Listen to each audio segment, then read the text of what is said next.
கர்த்தர் நல்லவர். ஆண்டவர் நம்மோடு கூட பேசும்படி நாம ஸ்தோத்திர திருப்பிக் கொள்வோம். வேதத்தில் ஒரு பகுதியை திருப்பிக் கொள்வோம். செப்பனியா புஸ்தகம் 3ஆம் அதிகாரம் 19ஆம் வசனத்தை வாசிக்க கேட்போம். இதோ அக்காலத்திலே உம்மை சிறுமைப்படுத்தின யாவரையும் தண்டிப்பேன். நொண்டியானவனை ரட்சித்து தள்ளுண்டவனை சேர்த்துக் கொள்வேன். அவர்கள் வெட்கம் அனுபவித்த சகல தேசங்களிலும் அவர்களுக்கு புகழ்ச்சியும் கீர்த்தியும் உண்டாக செய்வேன். நல்லா கவனிங்க. நான் வாசித்த இந்த வசனத்தின் ஒவ்வொரு வார்த்தையும் ரொம்ப அருமையா இருக்கு. இந்த வசனத்தினுடைய எண்டிங்க ஆண்டவர் எவ்வளவு அழகா சொல்றாரு பாருங்க.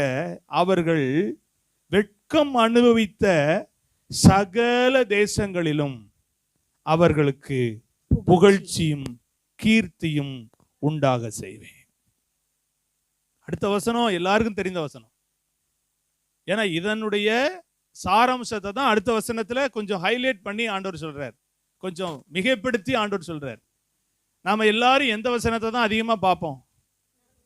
நான் உங்களை கீர்த்தியும் புகழ்ச்சியுமாக வைப்பேன் அப்படிங்கிற வார்த்தையை ரொம்ப பார்ப்போம். ஆனா அதனுடைய சாராம்சத்தை முன்னக்கூட்டி நம்ம அறியணும். அங்க சொல்லப்பட்டிருக்கு எப்படி ஆண்டவர் சொல்றாரு. அக்காலத்தில்ங்கிற வார்த்தையிலிருந்து வராரு. அப்படின்னா அவர்கள் இருந்த அந்த சூழ்நிலையினுடைய ஆரம்ப பிகினிங் ஆண்டவர் காரணம் காட்டி சுட்டி காட்டி ஆண்டவர் சொல்லி கொண்டு வரும்போதுதான் அதை நம்ம புரிஞ்சுக்கிடணும். அப்ப அக்காலத்தில் எப்படி இருந்தோம்? சிறுமைப்படுத்தப்பட்டிருந்தோம், நொண்டியாய் இருந்த அனுபவம் உண்டு, தள்ளுண்ட அனுபவம் உண்டு, இதெல்லாம் நம்ம அனுபவிச்சோம். ஆனா ஆண்டவர் சொல்றாரு, அதை பினிஷ் பண்ணும்போது சொல்றாரு, அவர்களுக்கு வெட்கம் அனுபவித்த சகல தேசங்களிலும் அவர்களுக்கு புகழ்ச்சியும் கீர்த்தியும் உண்டாக செய்வேன். சரி, இன்னைக்கு என் உள்ளத்துல ஆண்டவர் இந்த வார்த்தையை படிக்கும்போது ஒரு வார்த்தையை மாத்திரம் உள்ளத்துல உங்களோட பேசுவதற்கு எனக்குள்ள ஒரு ஏவுதலை, ஒரு உற்சாகத்தை ஆண்டவர் கொடுத்தார். அது என்ன வார்த்தை அப்படின்னா, இந்த வார்த்தையில பினிஷ் ஆகுறதுல முதல் ஆண்டவர் ஹைலைட் பண்றாரு பாருங்க, புகழ்ச்சி. அவர்கள் வெட்கம் அனுபவித்த சகல தேசங்களிலும் அவர்களுக்கு புகழ்ச்சி அப்படின்னு அங்க போட்டிருக்கு. ரெண்டாவது கீர்த்தின்னு போட்டிருக்கு. புகழ்ச்சினா என்ன? புகழ்ச்சினா அதை எப்படி நாம அடையாளப்படுத்தலாம்? புகழ்ச்சி என்கிற வார்த்தையை எப்படி நம்ம அண்டர்ஸ்டாண்ட் பண்ணிக்கலாம் அப்படின்னா, புகழ்ச்சி என்ற வார்த்தையை எப்போ நாம பயன்படுத்துவோம், யாரு பயன்படுத்துவா அப்படின்னா, ஒரு மனுஷனுடைய தனிப்பட்ட வாழ்க்கையில் இருக்கிற பண்புகளை, திறமைகளை அல்லது செயல்பாடுகளை அவங்களுக்கு முன்னால சொல்லுவது தான் என்னது? ஆமா தானே? புகழ்ச்சினா அதானே. அது அவங்களுக்கு சந்தோஷம் உண்டாகும் விதமாக அவர்களை இன்னும் மோட்டிவேஷன் பண்ணக்கூடிய அளவுக்கு சொல்றதுதான் என்னது? புகழ்ச்சி. அப்ப இன்னைக்கு இந்த வார்த்தை நம்முடைய உள்ளத்துல ஆண்டவர் போடுவதனுடைய நோக்கத்தை புரிஞ்சுக்கோங்க. உங்களை என்னையும் கர்த்தர் ஒரு விசை கூட கட்டி எழுப்ப ஆண்டவர் விரும்புறார். ஒரு ஆமீன் சொல்லுங்க, அல்லேலூயா சொல்லுங்க. புகழ்ச்சி என்ற வார்த்தையை நீங்க உலகத்துல கேட்டிருக்கலாம். உலகத்துல என்ன செஞ்சிருக்கலாம்? கேட்டிருக்கலாம். உறவுகள் மத்தியில என்ன செஞ்சிருக்கலாம்? கேட்டிருக்கலாம். நண்பர்கள் வட்டாரத்துல என்ன செஞ்சிருக்கலாம்? கேட்டிருக்கலாம். சக மனிதர்களுக்கு மத்தியில கேட்டிருக்கலாம். ஆனா அது எல்லாமே உங்களை கட்டி எழுப்பக்கூடிய வார்த்தைகள் என்று நீங்கள் நம்ப வேண்டாம். நான் சொல்றது புரியுதா? உங்களை பல நபர்கள் புகழ்ந்திருக்கிறாங்க. பல நபர்கள் உங்களை ஒய்யாரத்துல கொண்டு போய் என்ன செஞ்சாங்க? ஆமாவா இல்லையா? ஒய்யாரத்துல கொண்டு போய் வச்சோடனே நமக்கு அது பயங்கரமா இருந்துச்சு. ஏ அப்பா, என்னையா அப்படி சொல்றீங்க? நம்ம அப்போ அதை கேட்கும் போது அவ்வளவு சந்தோஷப்பட்டோம். ஆனா ஒரு குறிப்பிட்ட காலம் வந்த போது இருந்த இடத்துல இருந்து தொப்புன்னு என்ன செஞ்சிட்டாங்க? மூஞ்சு குப்புற விழுகிற மாதிரி என்ன செஞ்சிட்டாங்க? காயப்பட்டாங்களா? என்னன்னு என்ன செய்யல, விசாரிக்கல. ஆனா அன்னைக்கு உங்களுக்கு அந்த புகழ்ச்சி எப்படி இருந்துச்சு? ரெண்டு சிறகையும் விரிச்சு பறக்கிற மாதிரி, ஒய்யாரத்துல பறக்கிற மாதிரி இருந்துச்சு. இன்னைக்கு ஆண்டவர் உங்களோட பேசுறாரு. பேசுகிறவர் சக மனிதர்களை போல அல்ல. ஆமீன் சொல்லுங்க. கர்த்தருடைய நாமத்துக்கு மகிமை உண்டாகட்டும். லூக்கா சுவிசேஷம் 6:26 வாசிங்க. எல்லா மனுஷரும் உங்களை குறித்து புகழ்ச்சியாய் பேசும்போது உங்களுக்கு ஐயோ. நல்லா கவனிங்க. இப்ப கொஞ்சம் இதை நீங்க அண்டர்ஸ்டாண்ட் பண்ணிக்கணும். எல்லா மனுஷரும் உங்களை புகழ்றாங்க அப்படிங்கறத நீங்க, அதை நான் முதல்ல சொன்னேன், அதை நீங்க பெருசா என்ன செய்யக்கூடாது, நினைக்கவே கூடாது. அதை கேஷுவலா எடுத்துட்டு என்ன செஞ்சிடணும், கடந்து போய்கிட்டே இருக்கணும். அதை நீங்க எக்ஸ்பெக்ட் பண்ணக்கூடாது. அதை உங்க வாழ்க்கையில அதை சந்தோஷமா நீங்க காட்டிக்கிட்டீங்கனாலே உங்களுக்கு பிரச்சனை அதன் மூலமா என்ன செஞ்சுட்டு உங்களை தொற்றிக்கிட்டுங்கிறத நீங்க சரியா என்ன செஞ்சுக்கணும், புரிஞ்சுக்கணும். அல்லேலூயா.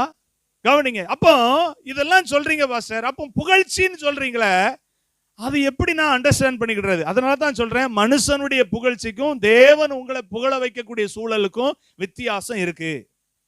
அல்லேலூயா. உங்களுக்கு ஆண்டவர் வித்தியாசத்தை நிச்சயமா உங்க வாழ்க்கையில என்ன செய்வார்னா வேறுபடுத்தி காட்ட வல்லவராய் இருக்கிறார். இப்ப நான் தான் ஒரு மனுஷனை புகழ்றேன்னு வைங்களேன், நான் பார்க்காத விஷயத்த ஒரு நபர்கிட்ட பார்க்கிறேன், அதை பார்த்தோன்னே பயங்கரமா புகழ்ந்து பேசுறேன், அதை விட இன்னொரு ஆள் பெஸ்டா பண்ணிட்டா அப்ப இவரை விட அவர் பெட்டரா ஆயிடுவாரு, அப்ப இவர் டம்மி ஆயிடுவாரு. நான் சொல்றது புரியுதா? ஆனா இன்னைக்கு கர்த்தர் உங்களோட பேசுறாரு, எந்த மனுஷனுக்கும் எந்த உயர்வை கொடுக்கணுங்கிறத சரியா அறிந்திருக்கிற கர்த்தர் இந்த இடத்துல அமர்ந்திருக்கிற ஒவ்வொருவருக்கும் தக்கதான புகழ்ச்சியை உங்க வாழ்க்கையில கொடுத்து அலங்கரிக்க, உங்களை சந்தோஷப்படுத்த கர்த்தர் ஒருவர் வல்லவராயிருக்கிறார். பட்சபாதம் இல்லாம, ஏற்றத்தாழ்வு இல்லாம, சராசரியா உங்களுக்கான தகுதியின்படி உங்களை உயர்த்தி வைத்து உங்களை கனப்படுத்தி வாழ வைக்க கர்த்தர் விரும்புகிறார். அல்லேலூயா. ஆண்டவருடைய நாமத்துக்கு மகிமை. ஸ்தோத்திரம். நீங்க வேதத்துல வாசித்து பாத்தீங்கன்னா, ஸ்தோத்திரம், 2 கொரிந்தியர் புஸ்தகம் 1ஆம் அதிகாரம் 12ஆம் வசனத்தை வாசிப்பீங்கன்னா, மாம்சத்துக்கு ஏற்ற ஞானத்தோட நடவாமல் தேவனுடைய கிருபையினால் நாங்கள் உலகத்திலேயும் விசேஷமாக உங்களிடத்திலேயும் கபடமில்லாமல் கவனமில்லாமல் திவ்ய உண்மையோட நடந்தோம் என்று எங்கள் மனது எங்களுக்கு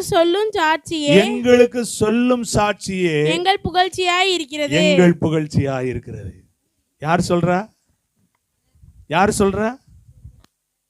சொல்றது யார் சொல்றா? அப்போஸ்தலனாகிய பவுல் சொல்றார். இப்படி நம்ம எல்லாரும் சொல்லணுங்கிறதுக்கு தான் ஆண்டவர் இந்த வசனத்தை எழுதி வச்சிருக்கிறார். நம்புறீங்களா? மனுஷன் சொல்ற புகழ்ச்சி எப்படி நம்மளால சொல்ல முடியுமா? இந்த வார்த்தையின் ஆழத்தை நீங்க சரியா கவனிச்சு பாத்தீங்கன்னா, இது உலக மனுஷன் புகழுகிற புகழ்ச்சியோட ஒத்து போகிற ஒரு காரியம். ஒத்துக்கு போகிற காரியமா? அதனுடைய சாரமுசம் ஏதாவது இதுல ஒட்டி இருக்கா? அதனுடைய சாரமுசம் இதுல ஏதாவது கலந்திருக்கா? நிச்சயமா இல்ல. அப்போ ஒரு சபையில இருக்கிற ஒரு தேவ பிள்ளை புகழ்ச்சிய வெளிக்காட்டுவதற்கு அங்க என்ன இருக்கணும்னா, இந்த சுபாவங்கள் உள்ள என்ன செய்யணும், இருக்கணும். இத நாம சொல்லும் போது நமக்குள்ள கர்வமோ அகந்தையோ பெருமையோ இல்லாத ஒரு விதத்துல சொல்லக்கூடிய ஒரு விதம் நமக்கு தேவை. கர்த்தர் கொடுக்க வல்லவராய் இருக்கிறார். ஆமென் சொல்லுங்க. ஒரு சபையில கர்த்தரை ஆராதிக்கிற பிள்ளைகளுக்குள்ள இப்படிப்பட்ட புகழ்ச்சியினுடைய அடையாளம் தற்பெருமை இல்லாத அளவுக்கு வெளிப்படணுங்கிறது தேவ சித்தம். அல்லேலூயா. அதை நமக்குள்ள விளங்க பண்ணுவதற்கு தான் கர்த்தனைக்கு நம்மளோட பேசிட்டு இருக்கிறார். அல்லேலூயா. அப்ப இதுதான் புகழ்ச்சி. புகழ்ச்சி அப்படிங்கிறத எடுத்துக்காட்டா அப்போஸ்தலனாகிய பவுல் வச்சிருக்கிறார். இந்த புகழ்ச்சியினுடைய காரியத்தை இன்னும் வேதத்தில இருந்து நம்ம வாசிப்போம்னா, பழைய ஏற்பாட்டை திருப்பிக்கோங்க. உபாகம புஸ்தகம் 10ஆம் அதிகாரம் 21, 22 வாசிப்பீங்கன்னா, உபாகமம் 10ஆம் அதிகாரம் 21, 22. அவரே உன் புகழ்ச்சி, உன் கண் கண்ட இந்த பெரிய பயங்கரமான காரியங்களை உன்னிடத்தில் செய்த உன் தேவன் அவரே. உன் பிதாக்கள் 70 பேராய் எகிப்திற்கு போனார்கள். நல்லா கவனிக்கணும். உன் பிதாக்கள் 70 பேராய் எங்க போனாங்க? எகிப்துக்கு போனாங்க. இப்பொழுதோ உன் தேவனாகிய கர்த்தர் உன்னை திரட்சியினாலே. எப்படி திரட்சியிலே வானத்தின் நட்சத்திரங்களை போல் ஆக்கினார். வானத்து நட்சத்திரங்களை போல என்ன செஞ்சிருக்கிறாரு? இதுதான் அந்த புகழ்ச்சியினுடைய சாராம்சம், புகழ்ச்சியினுடைய அடையாளம். ஆனா முதல்ல சொல்லும் போது ஆண்டவர் சொல்றாரு, எப்படி சொல்றாரு? புகழ்ச்சி யாருதான்? அவர்தான் புகழ்ச்சி. எத்தனை பேர் உள்ளத்தின் ஆழத்திலிருந்து ஆண்டவருக்கு ஆமேன்னு சொல்றீங்க? நான் உங்களுக்கு திரும்ப திரும்ப சொல்றேன், புகழ்ச்சிங்கிற வார்த்தைய உலக பிரகாரமா நீங்க பார்க்க வேண்டாம், உலக பிரகாரமா பார்க்க வேண்டாம். உங்களுக்குள் இருக்கிறவரை அடையாளப்படுத்துகிறது தான் புகழ்ச்சி. அல்லேலூயா. அதைத்தான் நீங்க புகழ்ச்சியா உங்க வாழ்க்கையில பிரகடனப்படுத்தணுங்கிறத நான் உங்களோட பேசிக்கிட்டு இருக்கிறேன். கர்த்தர் பேசுறாரு. இவங்க போகும்போது எவ்வளவு பேரா போனாங்க? வெறும் 70 பேர் தான் போனாங்க. ஆனா இப்ப பாத்தீங்கன்னா கண்ணுக்கு அடங்காத அளவுக்கு, எண்ணிக்கைக்கு அடங்காத அளவுக்கு நட்சத்திரங்களை போல ஒரு விரிவடைந்த சந்ததியா, ஒரு விரிவடைந்த தலைமுறைகளா இன்னைக்கு இந்த அளவுக்கு பெருகி இருப்பதற்கு முக்கியமான சாராம்சம் என்னன்னா அவர்தான், புகழ்ச்சிக்குரியவர் தான். புகழ்ச்சிக்குரியவரால தான் இது சாத்தியமாயிற்று. இன்னைக்கு ஆண்டவர் தீர்க்க தரிசனம் உங்களோட பேசுறாரு. உங்களை அற்பமாய் பார்க்கப்படுகிற இடத்துல, உங்களை சாதாரணமா நினைக்கப்படுகிற இடத்துல, உங்களுடைய வாழ்க்கையில் இருக்கிற திறமையோ படிப்போ அறிவோ உங்களை புகழ்ச்சிக்குரியவங்களை மாற்றாது, மேன்மையின் ஸ்தானத்துல கொண்டு வராது. உங்களுக்குள் இருக்கிறார் பாருங்க, அவர் உங்களை கொண்டு அவர் பெரிய காரியங்களுக்கு நேரம் உங்களை கொண்டு நிறுத்துவாரு. அப்ப நீங்க சொல்லணும், இந்த புகழ்ச்சிக்கு ஒரே ஒருத்தர் தான் காரணர், நான் ஆராதிக்கிற இயேசு கிறிஸ்து ஒருவரே. அவர் ஒருவர் தாங்க காரணம், அவர் ஒருவர் தான் காரணம். நம்மள 1000 பேர் புகழ்ந்து பேசக்கூடிய சூழ்நிலை இனி வரும். ஒரு ஆமேன் சொல்லி போடுங்க, வரும். ஆனா அன்னைக்கு நீங்க சொல்லணும், இந்த புகழ்ச்சிக்கு நான் தகுதியானவன் இல்ல, இந்த புகழ்ச்சிக்கு காரண கர்த்தா நான் ஆராதிக்கிறேன், நான் ஆராதிக்கிறேன் இயேசு கிறிஸ்து ஒருவரே. அல்லேலூயா. அடிக்கடி சில நேரத்துல சொல்றோம், முடியாது முடியாது. அந்த வார்த்தையை முதல்ல மாத்தணும். நம்ம என்ன மாத்தணும்? முடியாது, தெரியாது, நடக்காது, இப்படிலாம் சொல்றோம் பாருங்க. இந்த வார்த்தைய இனி என்ன செய்யணும்? மாத்தணும். அப்போ நீங்க நினைப்பீங்க, எப்படி மாத்துறதுன்னா உங்க திறமையினால் அல்ல, நீங்கள் ஆராதிக்கிற இயேசு கிறிஸ்துவால மாற்றப்படுவதற்கு நீங்க உங்களை ஒப்பு கொடுக்கணும். ஆமே, நான் ஒன்றும் இல்லை ஆண்டவரே, ஆனா நான் இனிமே என்ன வார்த்தை யூஸ் பண்ண மாட்டேன்? முடியாதுங்கிறத யூஸ் பண்ண மாட்டேன், நடக்காதுங்கிறத யூஸ் பண்ண மாட்டேன், தெரியாதுங்கிறத யூஸ் பண்ண மாட்டேன். ஏதாவது செய்யுங்க. ஆமே, அல்லேலூயா. ஏதாவது ஏதாவது செய்யுங்க, ஏதாவது பண்ணுங்கப்பா. அல்லேலூயா. கர்த்தர் நல்லவர். நான் உங்களுக்கு ஏற்கனவே ஒரு கதை சொல்லியிருக்கிறேன். ஒரு அம்மாவுக்கு பிறந்த நாள் இருந்துச்சான். அப்போ 3 பிள்ளைகளாம் அவங்களுக்கு. எத்தனை பிள்ளைங்க? 3 பசங்க. அந்த அம்மா மேல பயங்கரமான பாசம். அது இயற்கையாகவே இருக்கு, அது இயற்கையாகவே என்ன செய்யுது? இருக்குது. அப்போ ஒவ்வொரு பிள்ளைகளும் பார்த்தீங்கன்னா அம்மாவை சர்ப்ரைஸ் பண்ணுறாங்க. அம்மாவை என்ன செய்கிறாங்க? ஒரு பையன் வந்து என்ன செய்கிறான், மூத்த பையன் ஒன்று அம்மாவுக்காக வாங்கி கொண்டாந்து கொடுத்து, அம்மா ஹாப்பி பர்த்டே அப்படின்னு என்ன செய்கிறான், கொடுக்குறான். அவங்க அம்மா பார்த்துட்டு, நீயாடா எனக்கு வாங்கி கொடுத்த அப்படின்னு சந்தோஷப்பட்டு, எப்பா சூப்பர்னு அந்த கட்டி பிடிச்சி முத்தம் கொடுக்குறாங்க. 2வது பையன் அவன் வரான், அவன் மறைச்சி இருந்து கொண்டாந்து கொடுக்குறான். பார்த்தோன்னே அதை விட இது சூப்பரா இருக்கு, நீயா, இது சூப்பரா இருக்குடா. அவன் சொல்றான் ஹாப்பி பர்த்டேங்கிறான். 3வது பையன் ஒண்ணுமே கொண்டு வரல. 3வது மகன் ஒண்ணுமே என்ன செய்யல, ஒண்ணுமே கொண்டு வரல. அப்ப 2 பேரும் பார்த்து சொல்றாங்க, அவனால என்ன முடியும் அப்படின்னு பார்க்குறாங்க. அவன் சிம்பிளா ஒரே ஒரு வார்த்தை சொல்லிட்டான், என்னையே பரிசா கொடுக்குறேன், என்னையே என்ன செய்றேன், பரிசா என்ன செஞ்சிடறேன், நான் கொடுத்துட்றேன். பொருளை வாங்கி கொடுத்து கொஞ்சமா கொடுக்க நான் விரும்பல, நானே பரிசா என்ன செஞ்சிடறேன். நினைக்கிறீங்க? யோசித்து பாருங்களேன், அந்த வார்த்தையினுடைய அந்த ஆழத்தை யோசித்து பாருங்க. அவங்கெல்லாம் கொடுத்த பரிசு ஒரு குறிப்பிட்ட காலம் வரைக்கும் தான் என்ன செய்யும், இருக்கும், பயன்படுத்த முடியும். ஆனா இவன் சொல்றான், நான் காலகாலத்துக்கும் உங்களுக்கு யாரு, காலகாலத்துக்கும் நான் பரிசுன்னு கொடுத்தோடனே அந்த அம்மா அதை மறக்கவே என்ன செய்யல, அந்த 2 பரிசும் மறந்துருச்சு. இவன் சொல்ற வார்த்தை மறக்கவே இல்லை. இவன் யாரு, எனக்கு பரிசு அப்படிங்கிற வார்த்தையை அவங்க நினைக்க ஆரம்பிச்சிட்டாங்க. சொல்றது புரியுதா உங்களுக்கு? அப்ப நான் ஏன் இதை நான் சொன்னேன் அப்படின்னா, நம்மளை கொண்டு என்ன செய்யறோம்னு ஆண்டவர் நினைச்சிருக்கிறாரோ, ஒருவேளை அது நம்முடைய பார்வையில அப்போ தெரியாம இருந்தாலும், அது நம்முடைய வாழ்க்கையில விளங்காம இருந்தாலும், ஏதாவது செய்யுங்க ஆண்டவரே நம்ம ஒரு வார்த்தையை சொல்றோம் பாருங்க, அந்த வார்த்தையை கனப்படுத்தி நம்மளை கொண்டு செய்யற காரியம் நம்ம சுற்றி இருக்கிற ஜனங்களுக்கு ஆச்சரியமா மாறும். அல்லேலூயா. கர்த்தர் நல்லவர். சரி, இதெல்லாம் ரொம்ப சூப்பர். புகழ்ச்சி. இப்போ புகழ்ச்சி அப்படிங்கிற ஸ்தானத்துல அவர் மூலமா ஆண்டவர் நம்மளை பெருமைப்படுத்தணும், ஆண்டவர் நம்மளை அந்த ஸ்தானத்துல மேன்மைப்படுத்தி வைக்கணும் அப்படிங்கிறது உண்மை. ஆனா அதற்கு நம்முடைய வாழ்க்கையின் தகுதி என்ன, அதை நம்ம பார்க்கணும். இல்ல, அந்த அனுபவத்தை அவர் தான் எனக்கு புகழ்ச்சி, ரைட்டு, ரொம்ப சந்தோஷம். ஆனா அந்த அனுபவம் என் வாழ்க்கையில பிரதிபலிக்கணும்னா எனக்கான தகுதியை ஆண்டவர் என்ன செய்யறாரு, எதிர்பார்க்கிறாரு. அல்லேலூயா. எனக்கான தகுதியை ஆண்டவர் என்ன செய்யறாரு, எதிர்பார்க்கிறார். ஒரு 3 காரியங்களை உங்களோடு கூட வேதத்தின் மூலம் உங்களுக்கு எடுத்துக்காட்ட நான் விரும்புறேன். முதல் பகுதி உபாகமம் 26:19 திருப்பிக் கொள்வோம். உபாகமம் 26:19 திருப்பிக் கொள்வோம்.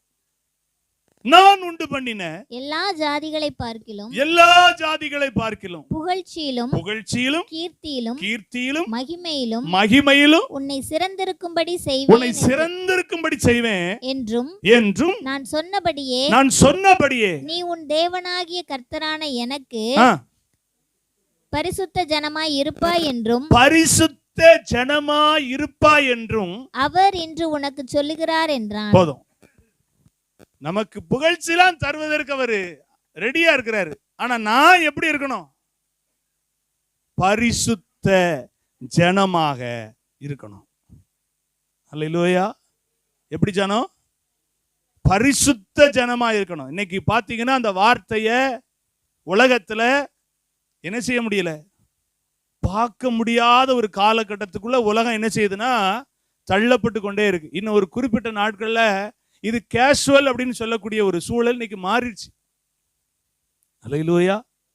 அதற்கு பல நபர்கள், பல தத்துவவாதிகள் பல தத்துவங்களை பேசி இது தவறு கிடையாது, இது தப்பு அப்படிங்கிறத நீங்க நினைக்க கூடாது அப்படிங்கிற அளவுல இன்னைக்கு பேசப்படக்கூடிய காரியம்லாம் இந்த உலகத்துல சிறப்பு வாய்ந்தது ஆயிப்போச்சு.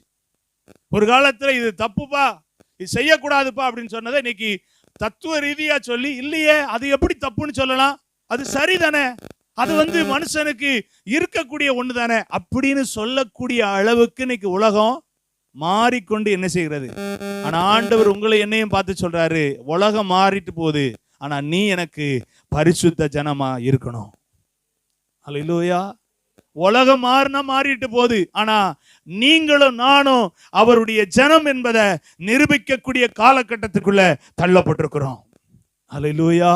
ஒருவேளை நீங்க சொல்லலாம், ஆண்டவரே நான் வாழுகிற வாழ்க்கை, நான் வாழுகிற ஊர்ல, நான் வாழுகிற மாவட்டத்துல, நான் வாழுகிற இடத்துல என்னை சுற்றி இருக்கிற ஜனங்கள் எல்லாருக்குள்ளையும் வாழ்க்கை முறை தவறா இருக்க, தவறான செய்கையோட இருக்கிறாங்களே, தவறான பழக்க வழக்கம் உள்ளவங்களா இருக்கிறாங்களே, என் குடும்பத்துல இருக்கிறவங்க, என் சொந்த பந்தம், என் சகோதர சகோதரிகள், என்னிடத்துல அதிகமா பழகுற எல்லாருமே வாழ்க்கை வித்தியாசமா இருக்க, இதற்கு நடுவுல நான் எப்படி வாழ முடியும்னா நிச்சயமா ஆண்டவருடைய சமூகத்துல உங்களை ஒப்பு கொடுப்பீங்கன்னா உங்களை பரிசுத்த ஜனமா மாற்ற கர்த்தர் வல்லவராய் இருக்கிறார். அல்லேலூயா. பரிசுத்த ஜனமா நாம் இருக்கும்போது, பரிசுத்த ஜனமா வாழும்போது உங்களை என்னையும் கர்த்தர் புகழ்ச்சிக்குரிய நபர்களா கர்த்தர் மேன்மையப்படுத்த வல்லவராய் இருக்கிறார். ஆமே. பரிசுத்த ஜனம். என்ன ஜனம்? பரிசுத்த ஜனம். பரிசுத்த ஜனம்னா என்ன? பரிசுத்தத்தை நிலைநாட்ட வேண்டும், பரிசுத்தத்தை வாஞ்சிக்க வேண்டும், பரிசுத்தத்தை நம்முடைய வாழ்க்கையில் அபியாசப்படுத்த வேண்டும், பரிசுத்தத்தை நம்முடைய வாழ்க்கையின் அங்கமாக நம்ம என்ன செய்யணும், வைத்திருக்க பழக வேண்டும். அப்படி நாம செய்யும் போது நாள்தோறும் உங்களை என்னையும் அவர் பரிசுத்தமான அனுபவத்துக்குள் வைத்துக்கொள்ள ஆண்டவர் வல்லவராய் இருக்கிறார். ஆமே. வேதத்துல நீங்க வாசித்து பார்த்தீங்கன்னா மோசையை ஆண்டவர் சந்திக்கிறார், அவரோட பேசுறாரு. அப்போ அந்த அற்புத காட்சியை நான் கிட்ட போய் என்ன செய்வேன், பார்ப்பேன்னு சொல்லி போகும்போது கர்த்தர் சொல்றாரு, உன் பாதரட்சிய கழற்றி போடு, நீ நிற்கிற இடம் பரிசுத்த பூமி. நீ நிற்கிற இடம். ஏன் ஆண்டவர் அதை மென்ஷன் பண்ணணும்? ஏன் ஆண்டவர் அதை மென்ஷன் பண்ணணும்? அதை வேற மாதிரி சொல்லியிருக்கலாமா கூடாதா? அப்ப என்ன ஆண்டவர் சொல்ல வராரு? கர்த்தர் வாசம் பண்ணுகிற இடத்துல, கர்த்தரை வாசம் பண்ணுவதற்கு கொடுக்கிற இடத்துல என்ன வேணும்? அப்போ நம்ம எங்க இடம் கொடுத்திருக்கிறோம்?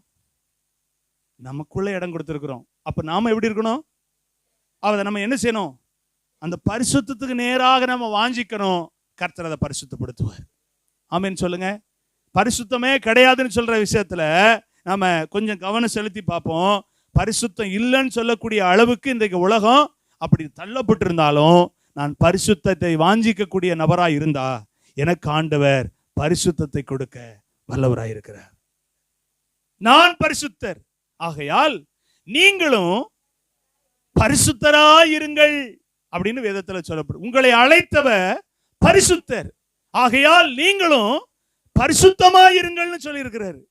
நம்மளை அழைச்சவரை தெரிஞ்சிருக்கிறோம், ஆமா தானே? அவர் பரிசுத்தர் என்பதை நம்ம புரிஞ்சிச்சிருக்கிறோம். ஏன்னா உலகத்துல ஒரே ஒரு தேவன் பரிசுத்தமானவர் என்பதை ரொம்ப அழகா என்ன செய்ய முடியும், சொல்ல முடியும். கர்த்தருடைய நாமத்துக்கு மகிமை. பாஸ்டர் வெஸ்லி மேக்ஸ்வெல்னு சொல்லி எல்லாருக்கும் தெரியும். அவருடைய பாடல்கள்லாம் நல்ல ஒரு அருமையான பாடல்கள். நான் ஏற்கனவே சொல்லியிருக்கேன் சாட்சி. அப்போ ஒரு காலேஜில் ஒரு ஃபங்க்ஷன் நடக்கும்போது ஒரு ஒரு கிறிஸ்டின் சாங்கு பாடணுமா. என்ன சாங் பாடணுமா?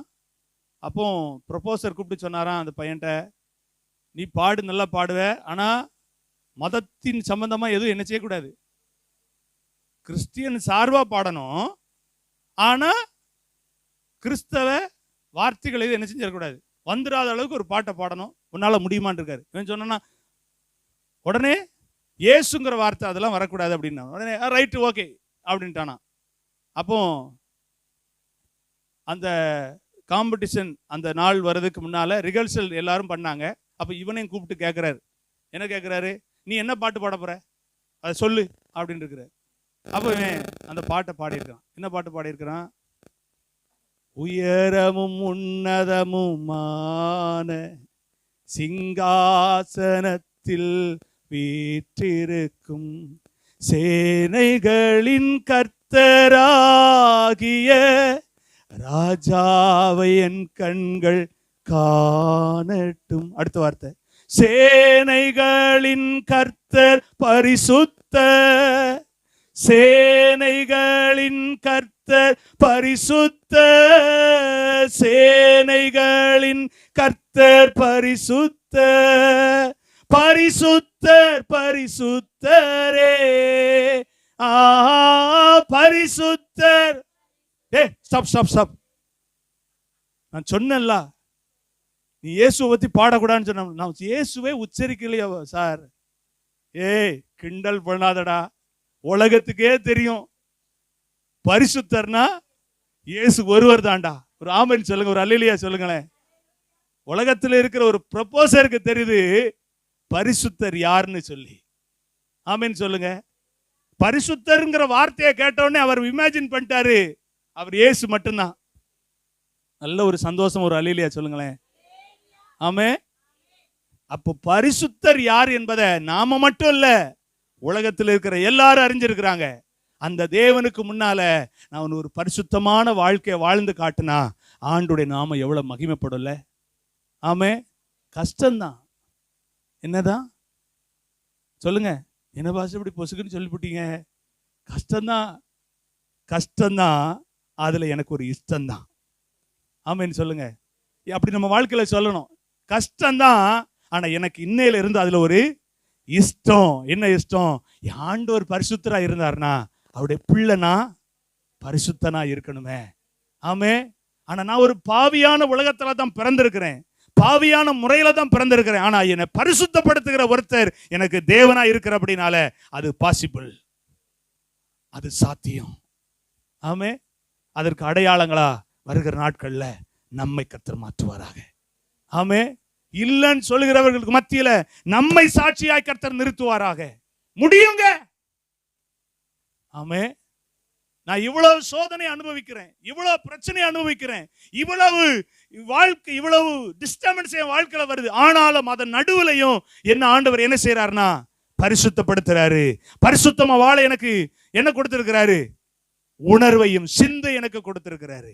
அல்லேலூயா. அப்போ பரிசுத்த ஜனமா இருந்தா நம் மூலமா அவர் புகழ்ச்சியா மகிமைப்படுவார். ஆமே. ஆனா வெளியில புகழ்ச்சியா தெரிகிறது ஒருவேளை மற்றவர்களுக்கு நம்மள மாதிரி நம்ம தான் அப்படின்னு நினைச்சாலும் நம்ம அறிக்கையிடணும், நான் அல்ல, எனக்குள் கிறிஸ்து வாழுகிறார். ஆமே. பவுல் சொல்றாரு பாருங்க, நான் அல்ல, எனக்குள் கிறிஸ்து. அது ரொம்ப ஆச்சரியமான வேர்டு. பவுல் சொல்ற வார்த்தையெல்லாம் பார்த்தீங்கன்னா ரொம்ப ஆச்சரியமான வேர்டு, ரொம்ப ஆச்சரியம் நிறைந்த வார்த்தை. நான் கிறிஸ்துவுக்குள் என்ன செஞ்சிருக்கிறேன்? பிழைத்திருக்கிறேன். யாருக்குள்ள பிழைச்சிருக்கிறேன்? அது எப்படிங்க கிறிஸ்துவுக்குள்ள நான் பிழைக்க முடியும்? கிறிஸ்துவ இன்னைக்கு பார்க்கவே இல்லை, கிறிஸ்துவ பார்க்கவே இல்லை. கிறிஸ்துவ பார்க்காமலே நான் பிழைச்சிருக்கிறேன்னா என்ன அனுபவம் அப்படின்னா விசுவாசத்தின் அனுபவம். என்ன அனுபவம்? விசுவாசத்தின் அனுபவம். சாதாரண உலக பிரகாரமான காரியத்திலே நமக்கு விசுவாசம் வரும்போது என் ஆவிக்குரிய காரியத்துல தேவனோடு இசைந்திருக்கிற வாழ்க்கையில நமக்கு விசுவாசம் வரக்கூடாது. சின்ன வயசுல சொல்லுவாங்க, நம்ம குடும்பத்தில் இருக்கிற ஒரு உறவினரை அந்த தாயோ தகப்பனோ சொல்லுவாங்க, எங்க குடும்பத்துல இன்னார் அவங்க இப்படி, அவங்க சுபாவம் இப்படி, அவங்க இதை செய்வாங்க, அவங்க இதை செய்வாங்க. ஆனா அவங்க உனக்கு யாரு? உனக்கு சித்தப்பா மாமான்னு சொன்ன உடனே நம்ம கண்ணால பார்க்காத நபரை நமக்குள்ள ஒரு உருவத்தை என்ன செய்யறோம்? எதை வச்சு சொல்லுங்க? எதை வச்சு? தகப்பனும் தாயும் சொன்ன வார்த்தையினுடைய அந்த சாராம்சத்தை வச்சு அவருக்கு ஒரு உருவத்தை என்ன செய்யறோம்? நம்மளே கிரியேட் பண்ணிருந்தோம். அவரை பார்க்கறதுக்கு முன்னால வரைக்கும் நம்ம மனசுல என்ன வச்சிருக்கிறோமோ அதுதான் என்னது? நம்ம அப்பா அம்மா சொன்ன நபருடைய உருவம். ஆனா அது அப்பா அம்மா சொன்ன அந்த நபர் அப்படி இருந்தாருன்னு இல்ல. ஆனா நான் மனசுல நினைக்கிறேன், அந்த சுபாவத்தை, அந்த நல்ல உயர்ந்த எண்ணத்தை, அந்த நல்ல வாழ்க்கைய பார்த்துட்டு நான் ஒரு ரூபத்தை எனக்குள்ள நான் இமேஜின் பண்றேன் பாருங்க. அதை நான் விசுவாச முடியும்னா ஏன் என்னுடைய ஆண்டவரை நான் விசுவாசிக்க கூடாது? அல்லேலூயா. அவரை குறித்து இந்த வேதம் தெளிவா சொல்லுது. அவர் யார், அவர் எப்படிப்பட்டவர் என்பதற்கு இந்த வேதம் எனக்கு ஒரு சான்றா இருக்கும் போது நான் விசுவாசத்துல வளர்வதற்கு எனக்கு இது போதும். அப்ப நான் பரிசுத்தமாய் வாழ்வதற்கு வேற எங்கேயும் போய் நான் தேட வேண்டாம். இந்த வேதம் என்ன கற்றுக் கொடுக்கிறதோ அதை என் வாழ்க்கையில கை கொள்ள ஆரம்பிச்சா நான் பரிசுத்த ஜனமா இருப்பேன். அவர் என் மூலமா புகழ்ச்சியா மகிமைப்படுவார். இரண்டாவது சங்கீதம் 111 10ஆம் வசனத்தை வாசிச்சிருவோம். சங்கீதம் 111 10ஆம் வசனம். கர்த்தருக்கு பயப்படுதலே ஞானத்தின் ஆரம்பம், அவருடைய கற்பனையின்படி செய்கிற யாவருக்கும் நற்புத்தி உண்டு, அவர் புகழ்ச்சி என்றென்றைக்கு என்ன செய்யும்? நிற்கும்.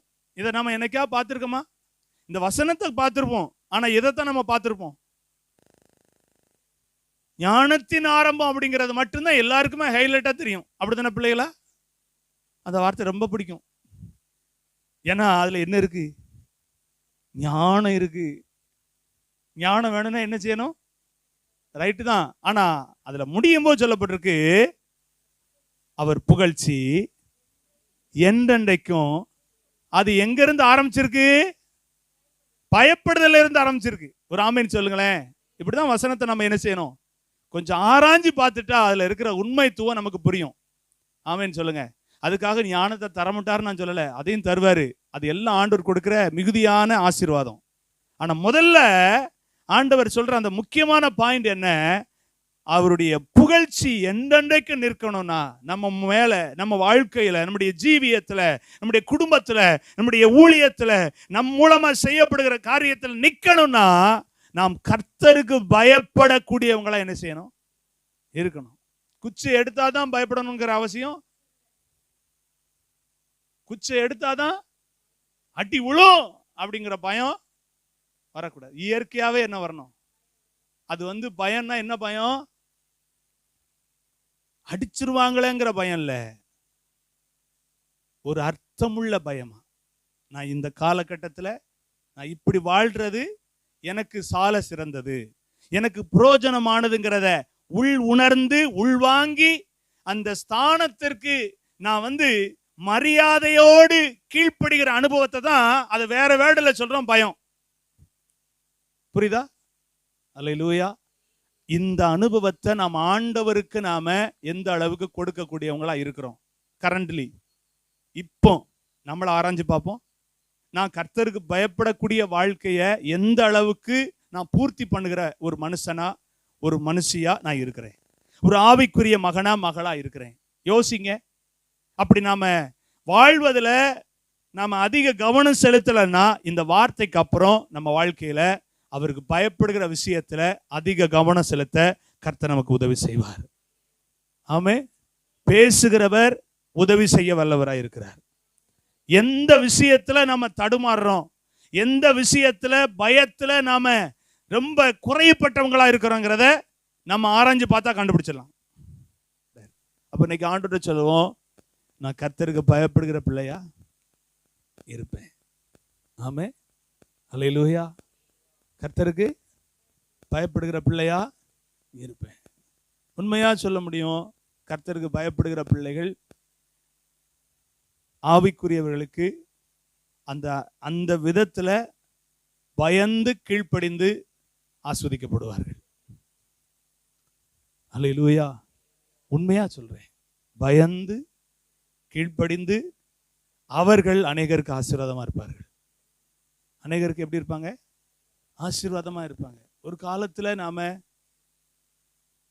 தேவனுக்கு பயப்படுறதும் தேவனுடைய ஊழியருக்கு அல்லது தேவனுடைய சேவையை செய்கிற கனத்திற்குரிய பாத்திரங்களாக இருக்கிறவர்களுக்கு பயப்படுகிறதும் அற்பமாகவும் அது சொற்பமாக எண்ணப்பட்டாலும் காலம் வருகிறது, உங்களை ஆண்டவர் அநேகருக்கு ஆசீர்வாதமாக கர்த்தர் வைப்பார். உங்கள் வாழ்க்கை அநேகருக்கு அடையாளமா என்ன செய்யும்? மாறும். எக்ஸாம்பிளா என்ன செய்யும்? அற்பமாய் எண்ணப்பட்ட வாழ்க்கை அநேகருக்கு ஆசீர்வாதமா என்ன செய்யும்? மாறும். ஆமீன் சொல்லுங்க. காலம் வேகமா என்ன செஞ்சிடும்? சூழ்நிலைகளை என்ன செஞ்சிடும்? மாற்றி அமைச்சிரும். நம்புறீங்களா? கவனிக்கீங்களா? பிள்ளையா கவனிங்க. காலம் சூழ்நிலைகளை என்ன செஞ்சிடும்? வேகமா என்ன செஞ்சிடும்? மாற்றி அமைச்சிடும். அப்ப நீங்க ஆண்டவர்கிட்ட சொல்லணும், கர்த்தருக்கு நான் என்ன செய்வேன்? பயப்படுவேன். அழகா வசனம் சொல்லுது, கர்த்தருக்கு பயப்படுகிற பெரியோரையும் சிறியோரையும் கர்த்தர் என்ன செய்வாராம்? ஆசீர்வதிப்பார். ஆண்டவருக்கு பட்சபாதமே கிடையாது. பெரியவங்க சின்னவங்க எல்லாம் கிடையாது. எல்லாரையும் கர்த்தர் ஆஸ்வதிக்க வல்லவராக இருக்கிறார். ஆனா நம்ம வாழ்க்கையில எந்த அளவுக்கு பயபக்திக்குரிய வாழ்க்கை வாழ்றோம் அப்படிங்கிறது ரொம்ப முக்கியம். இன்னைக்கு பாருங்க, உலக பிரகாரமா இருக்கிற மனுஷன் அவங்க வழிபடுகிற காரியத்துல எவ்வளவு பயபக்தியா இருக்கிறான்ல, ஆமாவா இல்லையா? அவங்களுக்கு இருக்கிற பயம் கூட இன்னைக்கு ஆவிக்குரியவங்களுக்குல இல்லாம போச்சு. அதான் வேதனைக்குரிய விஷயம். சின்ன விஷயத்துல கூட அவங்களுக்கு பாத்தீங்கன்னா பயந்து பயந்து சின்ன விஷயத்தை கூட அந்த பயத்தோடு கலந்த ஒரு தெய்வீக வழிபாடா செய்யறத பாக்குறோம். ஆமா தானே? ஆனா நமக்கு இன்னைக்கு போக போக என்ன செஞ்சிருது? நம்ம ஆண்டவர் தானே, நம்ம ஏசப்பா தானே, நம்ம ஆண்டவர் தான், நம்ம அப்பா தான். கண்ணை திறந்து பார்க்கறது, கண்ணை உருட்டி பார்க்கறது, பக்கத்தில் அப்படி பார்க்கறது, அங்க பார்க்கறது, மேல பார்க்கறது, கீழே பார்க்கறது. சபையில கர்த்தருக்கு பயந்தவர்களா ஆவிக்குரிய வாழ்க்கையில வளரணும். ஆமே. அது சபை கவனிக்கிறது, சபையில் இருக்கிற போதகரும் கவனிக்கிறாரு. கண்டுகொள்ளாம இருக்கிறாருங்கிறத நீங்க ரொம்ப நாள் என்ன செய்யக்கூடாது? நினைக்க கூடாது. நிச்சயமா உங்களுக்கான காரியத்துல தேவனுக்கு பயபக்தியா இருக்கும்போது சபையும் சந்தோஷப்படும், கர்த்தரும் சந்தோஷப்படுவார். உங்களை கர்த்தர் எப்படி ஆக்குவாரு? புகழ்ச்சிக்குரிய அடையாளமா கர்த்தர் மாற்றுவார். 3வது 100ஆம் சங்கீதம் 4ஆம் வசனத்தை வாசிப்போம். சங்கீதம் 104 வாசிப்போம். அவர் வாசல்களில் துதியோடும் அவர் பிரகாரங்களில் புகழ்ச்சியோடும் பிரவேசித்து அவரை துதித்து ஸ்தோத்தரியுங்கள், நல்லவர், தலைமுறை தலைமுறையாகவும் உள்ளது. போதும். மூணாவது என்ன செய்யணும்னா, அவர் சமூகத்தில் வரும்போதெல்லாம், அவருடைய சமூகத்தை எப்பெல்லாம் நம்ம ஃபீல் பண்றோமோ அப்பெல்லாம் நம்முடைய நாவு, இருதயம், உணர்வு எல்லாம் என்ன செய்யணும்னா அவரை புகழணும். துதிக்கிறது தான் என்னது. அதனாலதான் நம்ம எல்லாருக்கும் என்ன பார்த்து சொல்றோம் தெரியுமா? Praise the Lord. தேவனுடைய நாமத்துக்கான வார்த்தையை நம்ம நாவுகளில் உச்சரிக்க பழகிட்டோம்னா அவருடைய சமூகத்துல போகும்போது நம்ம என்ன சொல்லுவோம்? உள்ளத்தின் ஆழத்திலிருந்து மனப்பூர்வமா கர்த்தரை என்ன சொல்லுவோம்னா, இன்னைக்கு நான் உங்கள்கிட்ட கேட்கிற ஒரே ஒரு கேள்வி, தேவ சமூகத்துல வரும்போது ஆட்டோமேட்டிக்கா நம்ம மைண்ட் மாறணும். என்ன மாறணும்? எதுக்கு தான் இவ்வளவு நேரம் நம்ம ஆராதிக்க போறோமோ, இன்னைக்கு எத்தனை மணி நேரம் இழுத்து கொண்டு போறாரோ பாஸ்டர், அப்படின்லாம் இல்லை. தேவ சமூகத்துல வந்திருக்கிறேன், நான் எதுக்கு பாத்திரனா இருக்கிறேன்? அவரை துதிக்க பாத்திரனா இருக்கிறேன். அவரின் துதிகளில் மகிமைப்படுகிறாரு. அவர் துதிகளின் மத்தியில வாசம் பண்றவர். என் துதியில் அவர் பிரியப்படுகிறாரு அப்படிங்கிற அந்த நாலேஜ், அந்த புரிந்து கொள்ளுதல் எனக்குள்ள வந்துருச்சுன்னா, அவருடைய சமூகத்துல வந்துட்டா என்னதான் சொல்லுவேன்?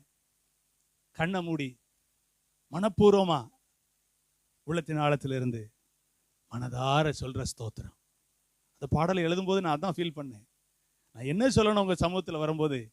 உள்ளத்தின் ஆழத்தில் இருந்து மனதார நான் என்ன செய்யணும்? ஸ்தோத்திரம் பண்ணணும். அது எப்போ சொல்லுவோம் தெரியுமா? நிறைய நன்மையை பெற்றுட்டோம்னா கை கால் ஓடாது, அப்படியே ஆண்டுட்டு போய் எப்படியாவது என்ன செய்யணும்? பெற்றுக்கிட்டாதான் அந்த மனதார பண்ற ஸ்தோத்திரமா? வாங்கிக்கிட்டாதான் சொல்லணுமா? இல்ல, நாள்தோறும் எண்ணிக்கடங்காத காரியங்களை ஆண்டவர் எனக்கு செஞ்சுக்கிட்டே இருக்கிறாரு. நீங்க நம்புறீங்களா? நீங்க விசுவாசிக்கிறீங்களா? உலகத்தில் நடக்கிற எத்தனையோ அசம்பாவிதங்களை நம்ம கண் கூட இன்னைக்கு என்ன செய்யறோம்? பார்க்கிறோம், கேட்கிறோம். அதை இமேஜின் பண்ணிட்டோம்னா நம்ம எப்படி இருக்கிறத நம்ம புரிஞ்சுக்கலாம். அல்லேலூயா. நான் அடிக்கடி நான் பாஸ்டர் மட்டும் சொல்லுவேன், நம்ம எங்கெல்லாமோ போறோம் வாரோம், பைக்கில் தான் போறோம். ஆனா நம்ம கண்ணுக்கு முன்னால எத்தனை விபத்துக்களை என்ன செய்யறோம்? பார்க்கிறோம். ஆனா அவைகளுக்கெல்லாம் ஆண்டவர் நம்மளை என்ன செய்யறாருன்னா விலைக்கு என்ன செய்யறாரு? காக்குறாரு. விலைக்கு காக்குறாரு. ஆனா அப்போ நம்ம அதுக்கு தெரிய மாட்டேங்குது. ஏன்னா நம்ம கேஷுவலா நம்ம தினமும் போயிட்டு வர்றதுனால அது நமக்கு எப்படி ஆயிப்போச்சு?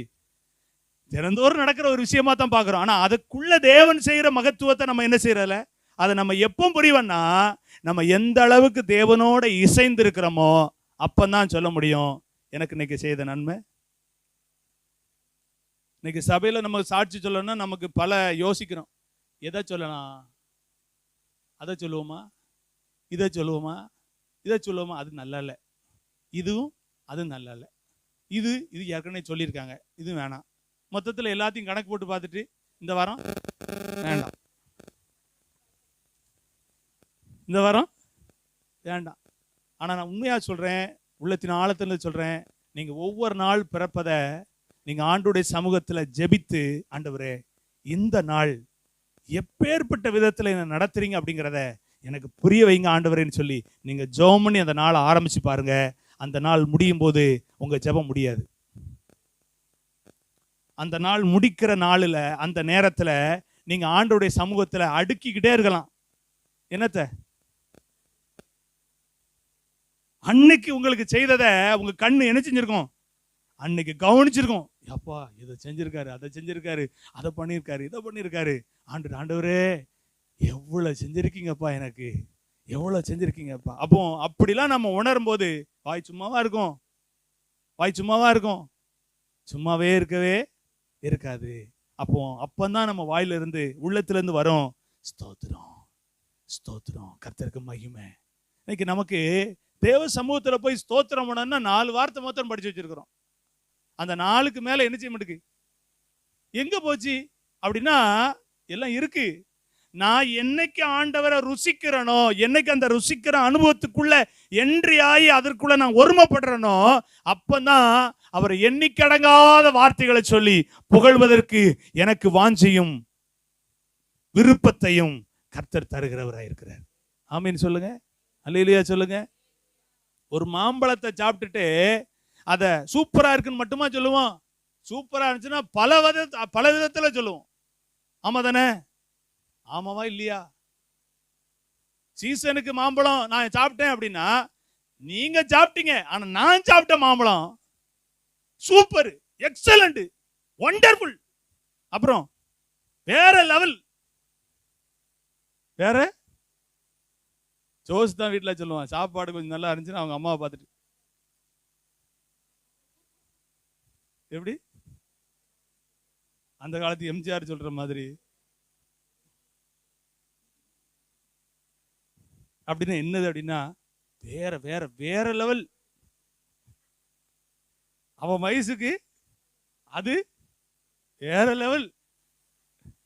நான் ஏன் சொல்ல வரேன், ஒரு அனுபவத்தை நம்ம அனுபவிச்சிட்டோம்னா நம்மளை அறியாமலே நமக்குள்ள இருந்த அந்த வார்த்தைகள் என்ன செய்யுது, பிறந்து வருது. அப்போ நீங்க ஆண்டுடைய சமூகத்துல எந்த அளவுக்கு நீங்க அவரை புகழக்கூடியவங்களா இருக்கீங்கன்னு உங்களை சிந்திச்சு பாருங்க. அதுல நீங்க கவனம் செலுத்த ஆரம்பிச்சிட்டீங்கன்னா, அதுல நீங்க பழகி வளர ஆரம்பிச்சிட்டீங்கன்னா, நான் நிச்சயமா தேவ சமூகத்துல பலிபிடத்துல இருந்து சொல்றேன், உங்களுக்குள் அவர் புகழ்ச்சியாக வெளிப்பட வல்லவராக இருக்கிறார். உங்களை ஆண்டவர் புகழ்ச்சியான அனுபவத்துல கொண்டு வந்து நிறுத்த வல்லவராக இருக்கிறார். 3 காரியம். 1, பரிசுத்த ஜனமா இருக்கணும். 2வது, அவருக்கு பயப்படுகிற ஜனமா இருக்கணும். 3வது, அவரை துதிக்கிற ஜனமா இருந்தீங்கன்னா அவரே புகழ்ச்சி என்பதை நாள்தோறும் உங்க வாழ்க்கையில விளங்க பண்ண வல்லவராக இருக்கிறார். கண்ணை மூடி ஜெபம் பண்ணுவோம். கர்த்தர் நல்லவர். ஜெபிப்போம். பரிசுத்தமும் கிருபை நிறைந்த நல்ல ஆண்டவரே, இயேசுவின் நாமத்தினால் உம்முடைய சமூகத்துல வருகிறேன். கேட்ட வார்த்தைக்காக நன்றி.